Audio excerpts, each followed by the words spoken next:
Yo, sup mga G? So, Gagambino. Ito yung nakuha natin no, last week. So, ngayon ko lang in-upload dito. So, nahatian pa to mga bossing. No? Order natin to, 200 pieces mga boss.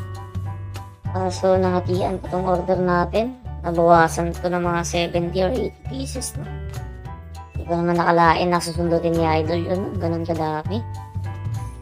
Pero order natin yun. Pero okay lang, ganun talaga. So, better luck next time.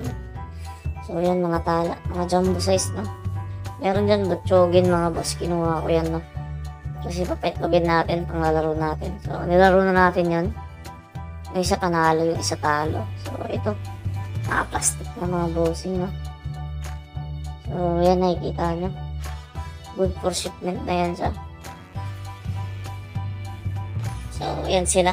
Ilan na naman tayo in-order ni Idol? So, 10 piraso lang. So, ito yung mga gagambang shinip ko doon. So, try kong pakita sa inyo to mga bossing, no?